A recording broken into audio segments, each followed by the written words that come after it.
My student tried Amazon FBA for 8 months and this is how he got on. My name's Dylan Reed, thank you for watching. In this video, we're going to be talking one-to-one with one of my students who has recently launched an Amazon FBA business in the UK.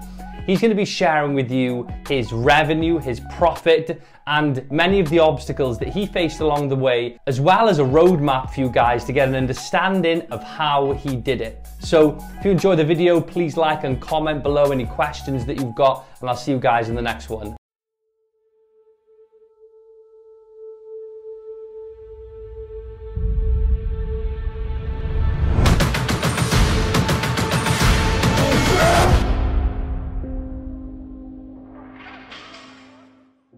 Right guys, so we are here this morning with a member of the Elite Academy who has come on to the channel kindly to share basically his experience with you guys. So he's going to talk us through from when he got started to where he is now.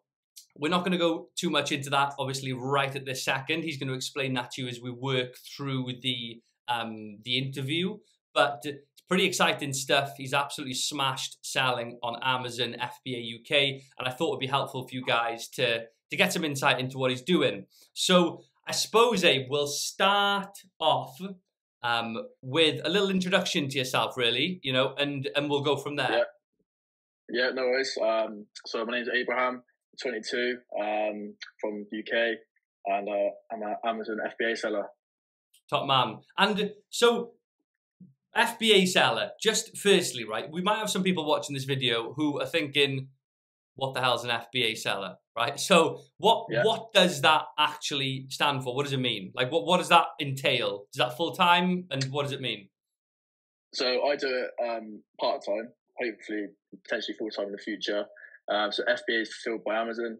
So essentially broken down, order units potentially of a product that you found from a supplier, you then ship them into Amazon warehouses, and then once the product sells, Amazon will then ship, package, deal with all your returns. So it's quite a sort of hands-free business model, and then they'll deal with everything. So yeah, that's essentially an overview of it. Okay, so I suppose that is categorized then sort of relatively passive. So you do this whilst you work full-time, right? So what do you do full-time? Yeah, correct. So I'm a kitchen fitter, so I do quite long hours, and I do this sort of part-time on the side. So whenever I get like free time in the evenings or at the weekend, I'll be working on this or any other ventures I might be doing. Okay. And what would you say in terms of, because a lot of people are interested in, well, a huge proportion of people who want to start this do work full-time, and a lot of those people work long hours as well. And I get asked the question a lot, like, how many hours am I going to have to put in, you know, to be able to get this off the ground whilst I'm working? Because obviously people don't know if they're able to fit the time in. So what would you say time-wise you would put in when you were getting started versus now that you're, you know, fully fledged seller? That's a good question. I mean, when I was first starting, it was a lot more hours. So obviously you got to find a lot of product research, got to find out what products. You got to educate yourself, so you make sure you know the business model sort of inside out. You spend a lot of time just filling your brain up with knowledge, essentially. The big part of this is product research. Like, I spent ages, probably took me a good couple months before I sort of found the right product. I mean, now once my products are launching, they sort of run more passively. All I've really got to do is keep an eye on a few things, sort of on the back end side of things. It's a lot less work now, a lot less man hours, but at the start it was a lot more. I sort of get home from work, just do this all evening, weekends, do this, you know, just researching, filling my brain up as much knowledge as possible, really. Yeah. And I think, you know, it's a good explanation, and, you know, so what you can do. Yeah. And, you know, being as candid as possible, you know, a lot of people want to hear a certain thing. When I ask that question, they want people to say, you know, it's super easy, it's super quick, you know, you don't need to put much time and effort into it. And I hate using that word, get rich quick scheme. I might even cut that out of the video, because that makes me feel sick when I say that coming out of my mouth. But you know, it isn't. It's a legitimate business model. It takes work, right? you know, it does take work to get started. And if you haven't got the drive and motivation to do it, there is just no point, because you're just going to give up, right? You really have to have that fire inside you to want it bad. I remember when we were working back and forth with the mentorship, right? I get a vibe from people when I'm mentoring them, how passionate they are, based on, you know, how frequently they're in contact with me, right? Which you were a lot, right? You know, they'll email 1, email 2, email 3, which is good, right? Because engagement is good. It shows that you're on the ball. So, yeah, of course, yeah. And so we're in 2023 now. When did you start FBA, and what was your initial investment, I suppose? Is another one that people want to know a lot about. Yeah. So I think I started working with you in the summer of 2020. It was during lockdown. I remember I was in isolation for 2 weeks. So I was stuck in my room, obviously couldn't go out. So I was like, I've got to do something productive with my time, etc. I've been looking into Amazon FBA sort of before anyway. So I thought it was just the perfect time to get started. So that's when I started going through the course, learning about it all, the business model, etc.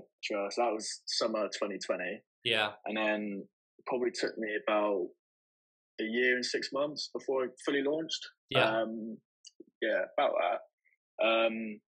So I launched properly in November 2021, so quite a while after. So I spent that sort of whole time in between researching products, developing my products, my brand, etc. So that's when I fully started selling, was probably November 2021. Yeah. So just over, initial investment, it depends on quite a few different things, product you're selling, how many units you order to begin with, etc. But for me, it was probably about 5k for my first product, I'd say roughly. About 5, was that 5k? 5k, yeah. I thought you said 500k then. I was going to be like, wow, that was a big investment. That was a huge investment. This guy, he's balling. Okay, yeah, so that's an interesting timeline there. And I think from, again, the experience I've got with people, it does vary a lot, right? You know, it can be done. I think the average from my experience with people is between 4 to 9 months, and on the longer end, it depends on it can often be how thorough people are, right? And how risk averse you are, and how well you carry out your due diligence. So some people, I'm not going to say rush it, but they just take risks and they do move a little bit quicker than maybe they should. But you know, year and a half is impressive. It's good to get it done in that time. You're obviously in lockdown. This is whilst you're working full time as well. So, you know, that's really impressive. And 5k again, was that sourced with your own sort of savings then, or did you have to take out a loan, or? No, that was all my own funding, which I put into the business. Obviously, it probably took a little bit longer because obviously it was during COVID. So, like some Chinese factories, for example, if you were getting manufactured in China, they were shut down. You couldn't really get in contact with many people. Yeah. The whole world was just completely freaking out, wasn't it? So everything was like naturally a bit slower than probably what it would be now. Yeah. So, like, if I was to do the whole process the exact same now, it would probably be potentially cut down a bit shorter. I'd say. Yeah, no, that's spot on. I think you said you had those segments of the year when, well, again, China was in lockdown, we were in lockdown. Obviously, it does slow things down. But you know, fingers crossed, we don't go into another pandemic anytime soon, right? So, fingers crossed. Do you think at the beginning? And I suppose a quick question to ask you is, a lot of people wonder this. Did you set up a limited company? Because you've already got one, presumably as a kitchen fitter maybe, or you're working as a sole trader, or how did you set it up? So I went down at the limited company route rather than a sole trader, because I think I was thinking sort of more long term. You know, I want to build a brand, I want to build a business, and I think it just helps with the whole image of it. And I think sort of in the long run, if you know the numbers start doing well and etc., overall it's probably better sort of tax wise as well. Sort of different ways you go about it. So I went for a limited company, but I know people have done sole trader as well, so I think either way is a good option. Yeah, and like I said, there's both those points are two that I'd have mentioned. You know, in terms of being more tax efficient, but also it does gives you more credibility when you're reaching out to suppliers. and Yeah. you're working with different companies, when you are a limited company yourself, it just gives you a bit more authority in that space, and people take you a bit more seriously, and then hopefully as a result of that, engage with you better, communicate better, and give you better prices. You'd hope so anyway. And Yeah, 100%. would, 100%. and in terms of the beginning then, because people who are getting started now, maybe, for example, are they're going to be, say, unprepared, but they don't know what to expect in terms of what's going to be a challenge for them, right? They might think that Yeah. everything's going to be quite easy, or they might think that certain things will be difficult and then they're not, because obviously they haven't started yet. So as someone who's done it recently, like yourself, what sort of challenges presented themselves to you at the beginning, and how did you overcome them? So it's quite a few. It's quite a few, like quite a lot of different stuff that goes through your head while you're doing it.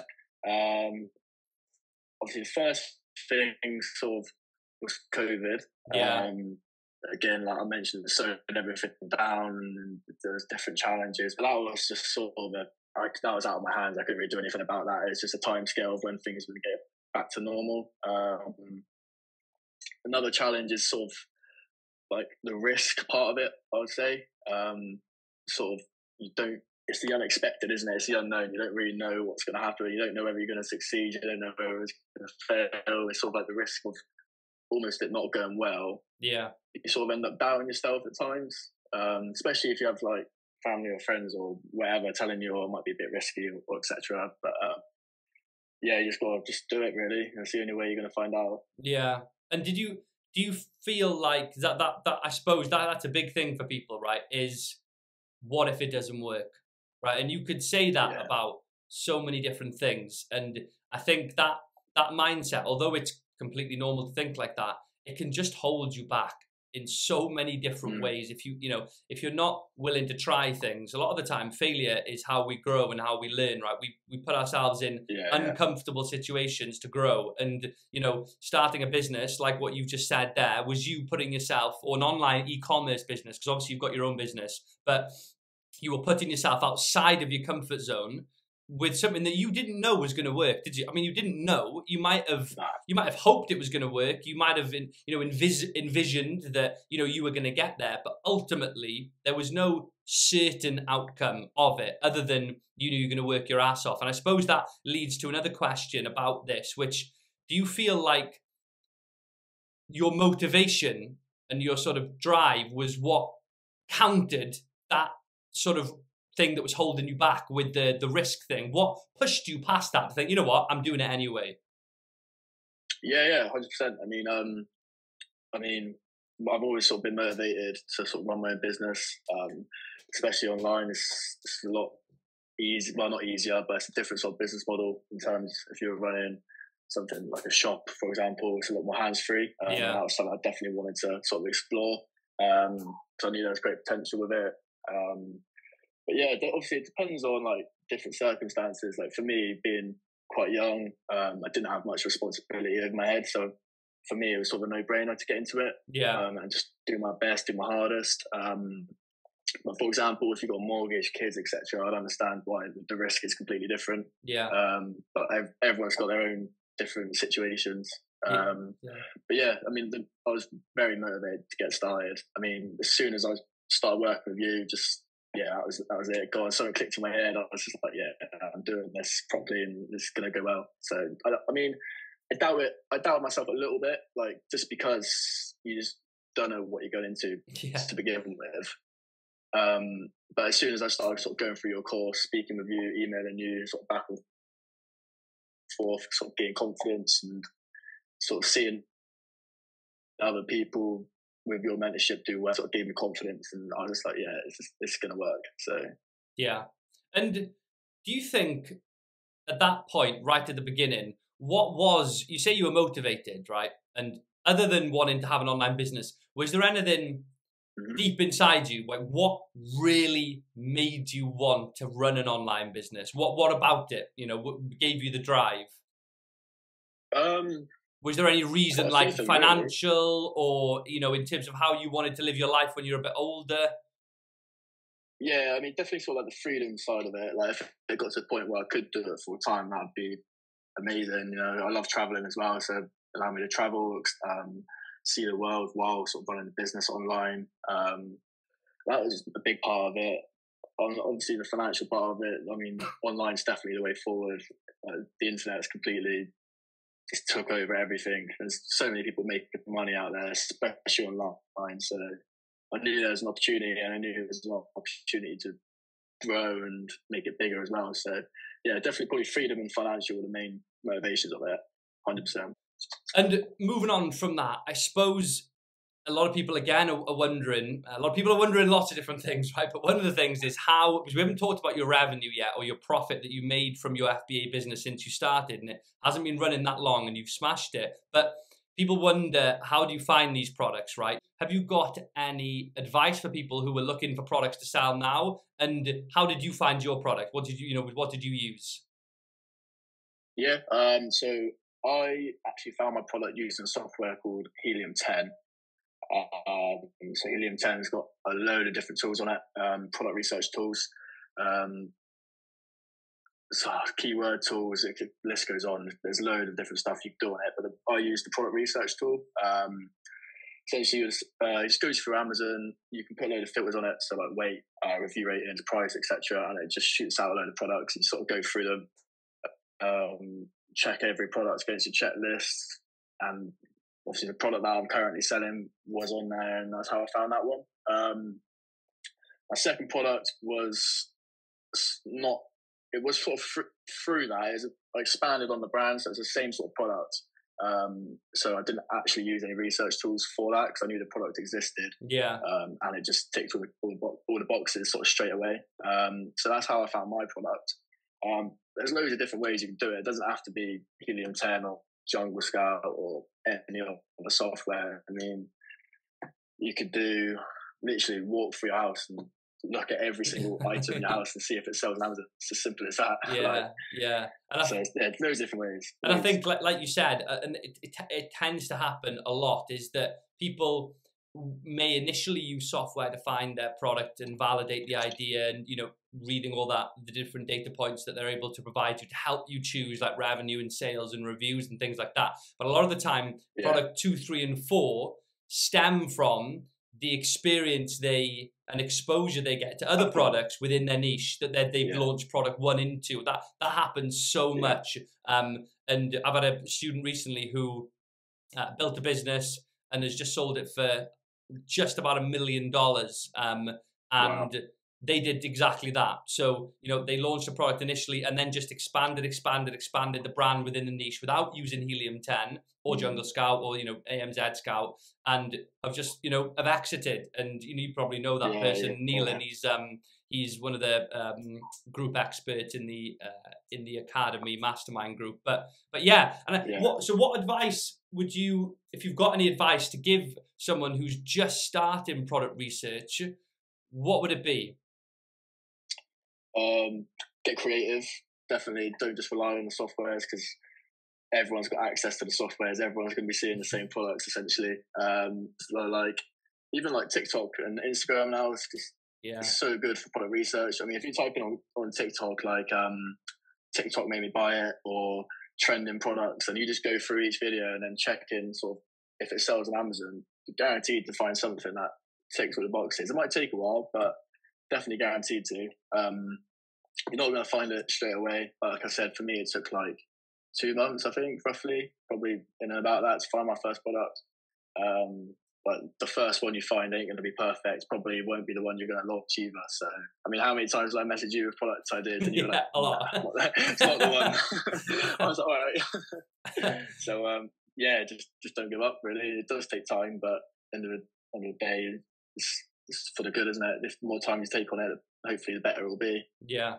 And that's really good advice. Thank you for that. I think that'll be useful for people. I think, explaining and it being clear to people that you need to put obviously hard work in. You need to not be put off when you may not immediately find what you're looking for straight away. Don't be disheartened if you do, a week's research and you haven't found anything, and people have a wobble, and that wobble can be what tips them off and sends them away, when in reality it takes different amount of different time for people to find products. Some people will find them quite quickly. Other people will find them in a little bit more time. And that is down to a few variables. It's down to people's skill level. It's down to a little bit of luck as well, of, where they look, right? Yeah. Someone looks on TikTok and the right video pops up and they see a product, right? There's an element of luck there, but also they've used the technique of going to TikTok, like you suggested, which, you make your own luck kind of thing. But stay persistent,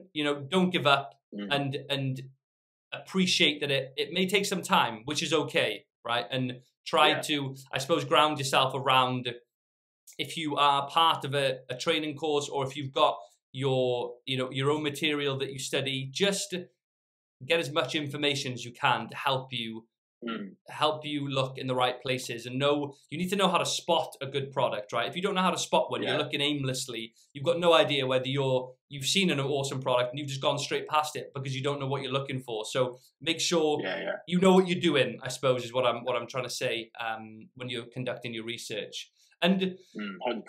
Getting on to, I suppose, a juicy one for people, which is your current business performance, I suppose, right? So, we've spoken a lot about how you got started, but people will want to know, in the last sort of 8 months or so, because, we'll look at, that last period up until now, how much revenue have you generated, and how much profit have you made from this relatively passive business model that you've been running as a bit of a side hustle, really, from your main job?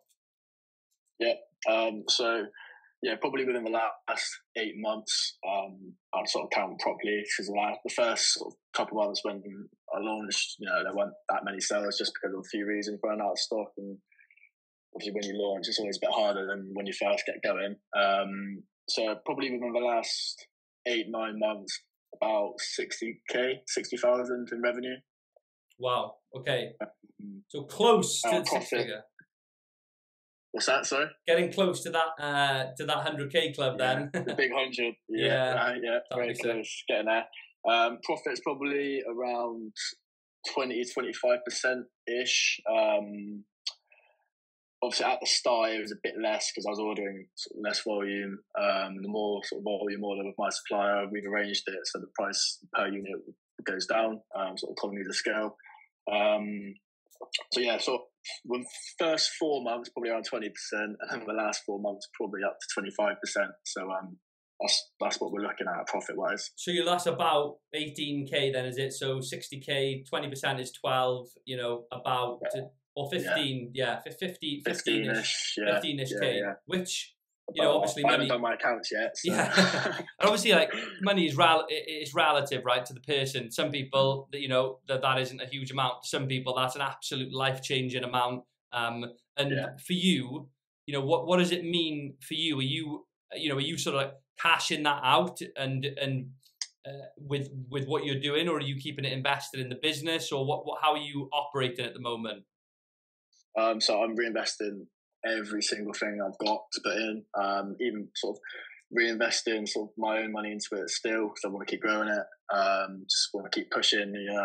At the minute, I'm probably doing sort of 8-9K a month revenue, roughly. So I want to get that sort of up to 50, 60, 70K a month. I mean, and I'll just be smashing. So that's the plan. And the only way it's going to happen is by reinvesting, because you need the working capital in order to do that. So and that's definitely reinvesting all. Something I've said right from the beginning is exactly what you said there. When you do generate profit, obviously, the best thing to do, to be frugal, to have good business now, to reinvest that into the business, whether it's with your existing stock or whether that's branching out to new products, right? Like you said, you launched your first product for 5K, right? And let's say it's done you like 40K, 50K in revenue. You've just generated through profit in your first year another 3 more products on top of that, purely through the profit. Now, does that mean that you'll use that all for 3 more products? Probably not, because you'll be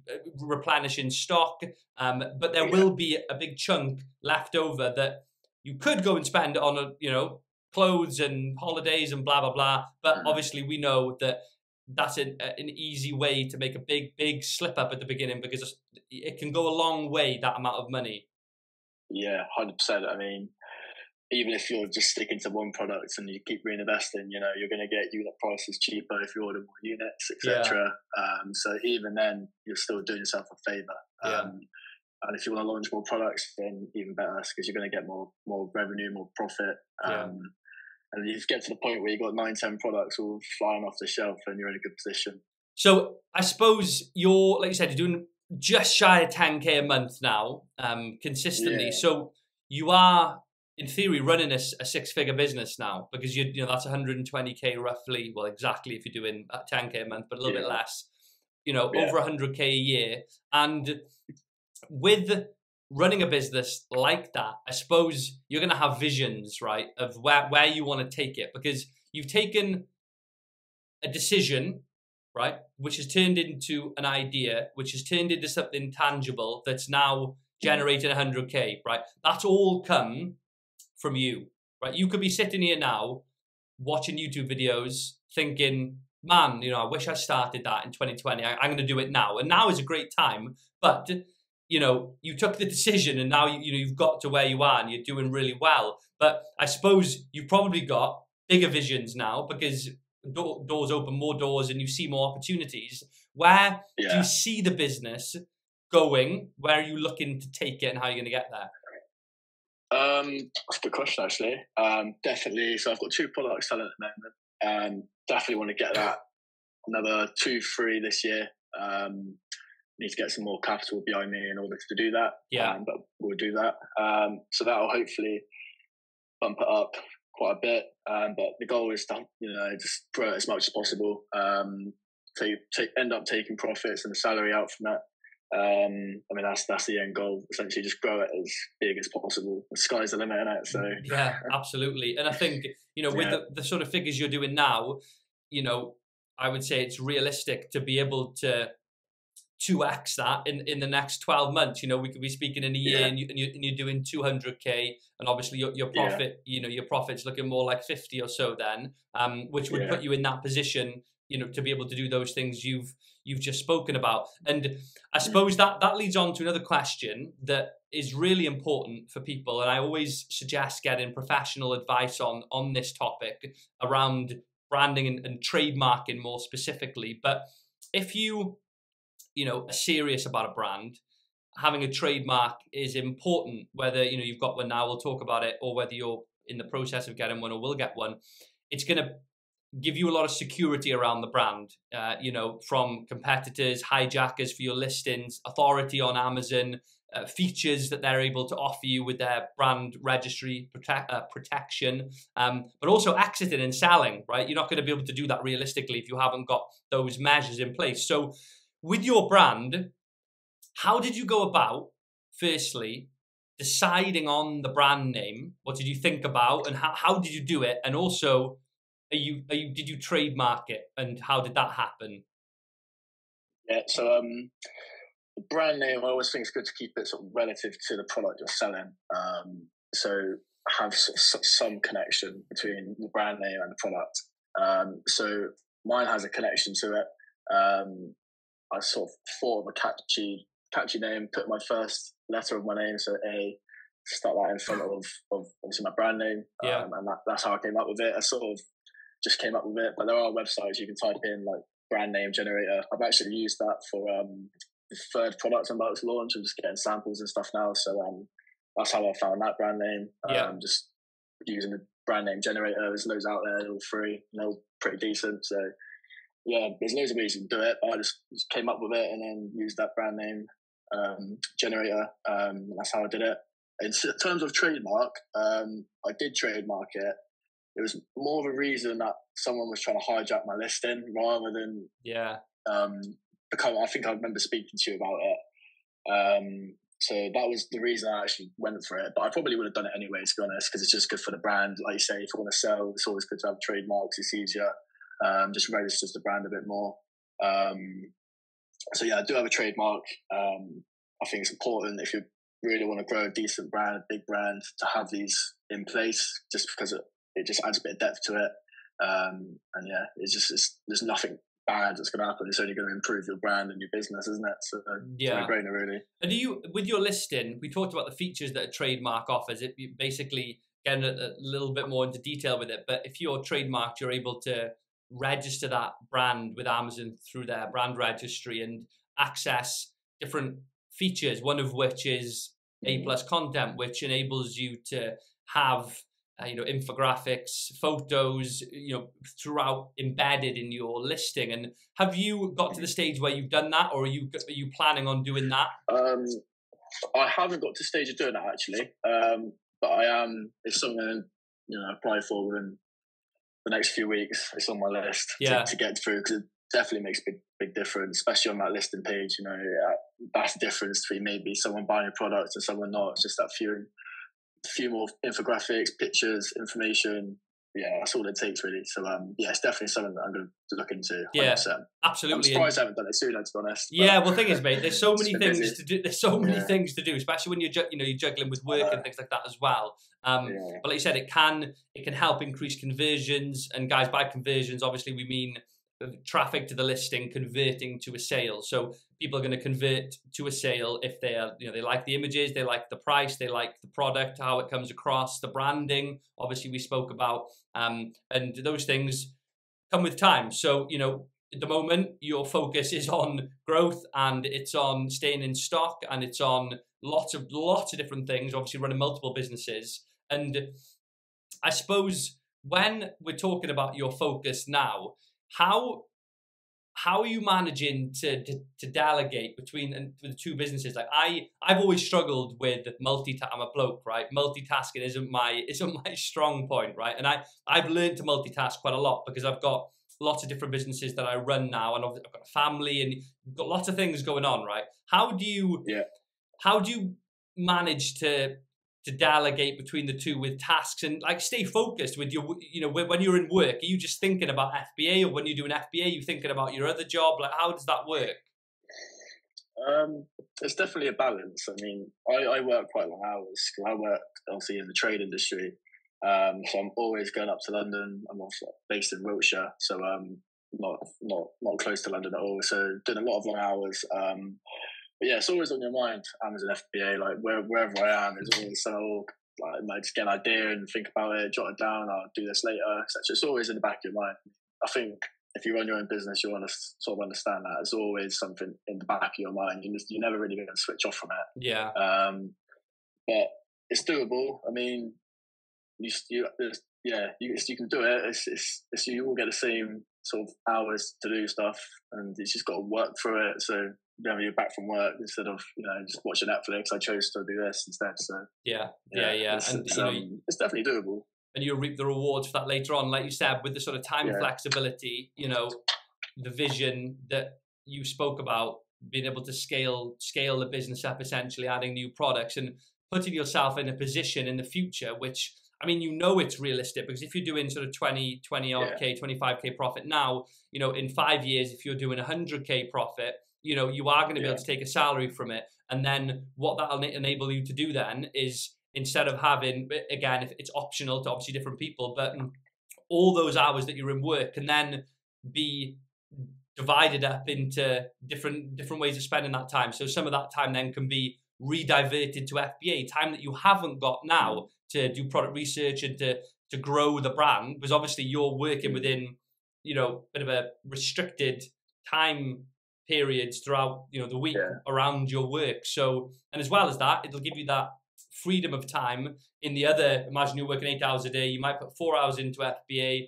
and you might put 4 hours doing, things that you like doing, right? That's what I did, trying to... Exactly, it's all about balance. Yeah, balance, time management, and enjoying it really, right? I mean, we only live once, and you just try... I say to people a lot, obviously starting an online business is stressful. Starting any business is stressful, and, you've got to try... It can consume you if it consumes you in a good way, but don't beat yourself up too much. Just be a little bit lighthearted about it. Work your ass off, but try and enjoy it. You've got to enjoy the process, right?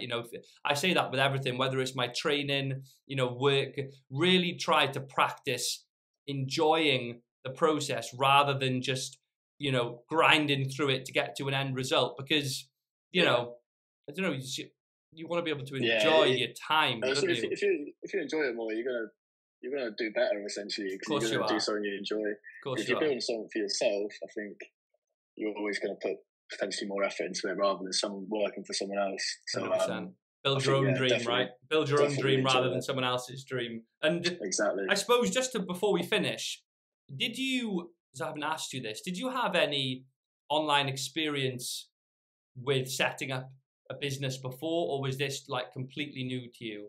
Not on this scale, not at all. I mean, I've been involved in like crypto and like reselling, etc. But like nowhere near sort of on the level that we're doing now.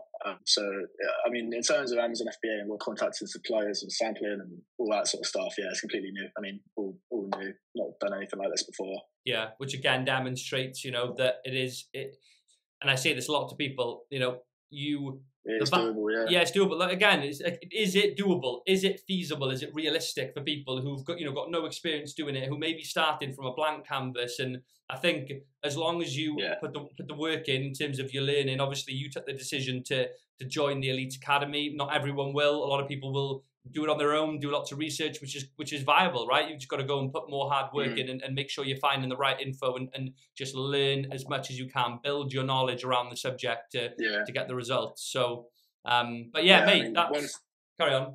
I mean, one thing I would say is that I definitely probably wouldn't have been as successful launching if I wasn't part of your course and your mentorship emails and stuff like that. Even it's just the little stuff like asking you just a silly little question which I might have doubts on, and you just sort of sum it up for me, and it just gives you confidence. Whereas if I was just doing it on YouTube or just sort of research it myself, I feel like there's going to be aspects that you'll miss, which are really important. But obviously, with your course and your ability to contact you and message you, you go through everything.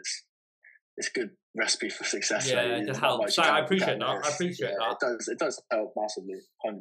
And I think a lot of people tell me that although it's obviously good to have step-by-step video tutorials, which essentially sort of walk you through the process, having the mentorship side of things, and I tend to refer to the Elite Academy more as a mentorship program than a course. It's a mentorship program with training, 100%. Yeah, and that ability to reach out and stuff. And I suppose my teaching background, I love doing it. So it works really well, fits in. But mate, thank you very much. I'm not going to take up too much of your time. It's a Sunday, so I'm sure you've got lots of things you're going to be doing. But I appreciate coming on. Right. Thanks for having me. Yeah, I appreciate coming on. And like I said before we started, it'll be a huge help for people just to see what people are up to in this space. People who have got started recently, how they're getting on, and we've talked about some different ways to help people manage their expectations and plan to be able to do it successfully. So yeah, appreciate it, mate. And I'll catch you soon. No worries.